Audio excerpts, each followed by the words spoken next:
Hey guys, welcome back to another video on my channel. Today we are going to be talking about how to start collecting in 2024. So let's head straight into the video. Okay guys, so tip number one is what to collect. So we're going to be doing a little rundown on what to collect. There are specific things that people find more important when collecting Pokemon cards. Some people prefer sealed products, the type of Pokemon, the art styles, all sorts, and we're going to hit a little deep dive, so let's get straight into it.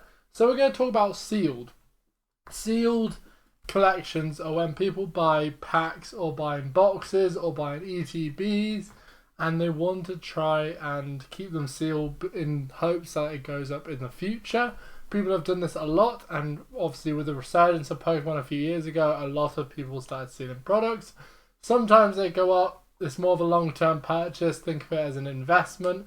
And people just like the idea of collecting something that might have something really cool inside, but they don't want to see it. Personally, I don't do sealed products. I like to open my Pokemon packs and I'll see what I'm going to get. If it's good, if it's bad, I do not mind. I just want to collect some really cool Pokemon cards. Next, we're going into retro cards. You might hear the term first edition come along often. People like to collect the old Wizards of the Coast or just older cards. When I say retro cards, it can literally mean just fairly old cards. It can be from a few years ago or something like that. But people normally rely to Wizard of the Coast or like the 1990s to early 2000s Pokemon cards. Such as this little boy, which I realise I have this camera set up. The Slowpoke card, first edition, which is just right there. Shows you kind of the age of it. Also reading down the bottom here. Will show you the age, and you can kind of tell when a card is fairly old. Like the art style is very different to what they are these days, especially in the rarer zones. Like this Slowpoke, I would not say is rare at all, but there's like holographics and stuff that people really love to collect. So if you're something into kind of more retro style cards, 100% go for them. They do have a more heftier price because of the age and because of the resurgence, especially depending on what Pokemon you pick up. If you get non-holos like these, they're fairly cheap, but the holos go for a lot more because obviously they're a lot rarer, and the boxes for the older cards do go for a lot more. So we're going to head into specific cards. People like to collect specific Pokemon, which I also like to do with Boltund. As you can see, 2 Boltunds, and also I have a small little Dragonite collection. I'm not really deep on collecting specific Pokemon. I do want to get a collection going eventually of multiple, like, same Pokemon but different cards. I've kind of got a small Dragonite collection going on here, but people like to collect certain types of Pokemon, so you might have like a favorite Pokemon like Lucario or Raichu or something like that, and you want to just collect Pokemon cards of that. That is perfectly fine. I would say 100% go do that. And again, this can come up to a heftier price if you want to get a full collection of all of the variants from all of the years. But it's a really cool thing to do, and when you see a full collection of just one Pokemon, it can look really cool. So specific arts, this does actually heavily relate to me quite a bit. I like to buy cards mainly and solely for the basis of the art style. I've spent so much money, and trust me, I have spent so much money on Pokemon cards solely just for the art. I normally like the cheaper cards though, just because I'm not made of money and I like to go for that cheaper route. But I do collect all of the kind of trainer galleries, which are these types. They don't have EX, they don't hold much value, but the art of each one is like kind of separate, and they're like kind of full arts. They're really nice, really cool cards. These are what my favourites are. I'll spin it around for you guys. So it's kind of that art style, and these also are kind of specific to if you like these art styles, if you're more of a value trader, or if you want to just kind of get cards you like. Either way, do what you want to do. Then moving in, by the way, I'm reading this off a list, so if I am looking over here, it's because I have a little note set up over here. How to collect? Wait, no, people like to complete sets, sorry. People like to complete sets, so this is another way to collect cards. People like to collect certain sets. So like Paldea Fates, you have, I think it's Paldea Fates. If I said that wrong, I'm so sorry. Obsidian Flame, you have all of those different sets, and people like to be completionists, kind of like completing a Pokedex, where they will continuously open packs, buy singles and all sorts just to finish off a certain set. Also really cool, they can make really good sets, especially when you see full collection. Those can get quite hefty depending on what collection you go for. So I believe, I can't think of them off my head, but certain sets can have a heftier price, mainly because certain cards are incredibly rare or they're really sought after, like certain Charizard cards or certain Lugia cards I know go for a hefty price. So you just have to be fairly careful when collecting those sets, depending on what prices you want to be rocking. In terms of pricings, Pokemon cards can go from anywhere between kind of £4 to maximum, or not £4, £4 anywhere to like a couple grand, depending on what card you want to get.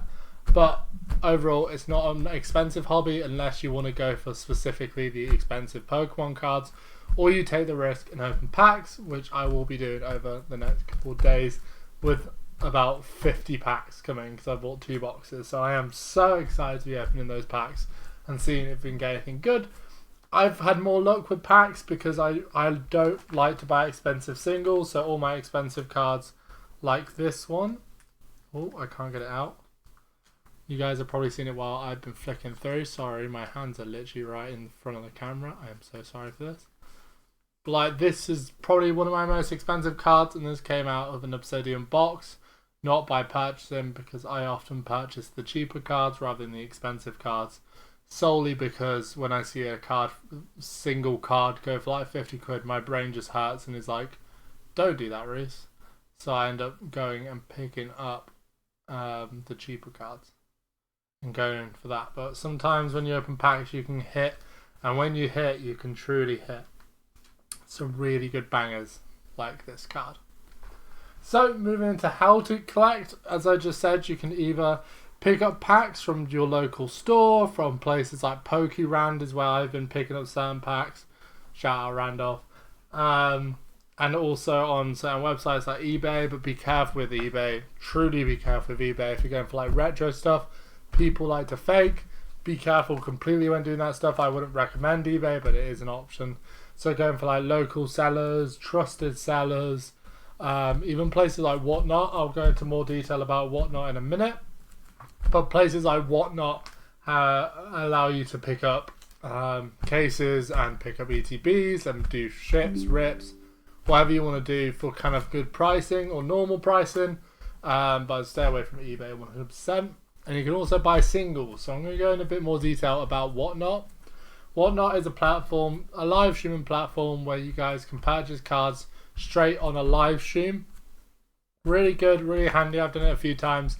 People hold giveaways quite often, so you can get yourself some free cards, free shipping. But the prices are actually not too bad. You often can pick up cards for like £2 plus shipping. Sometimes you get some £1 deals. Sometimes you get some like really solid deals that don't follow a hefty box. So if you want to like get a big old collection similar to mine, I would 100% trust going for Whatnot. Again, don't gamble away all your money. Be careful, because I know a lot of people when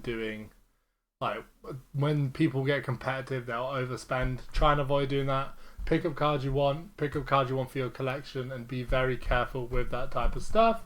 You can also pick up singles and ETBs and stuff like that from eBay, as I've gone through.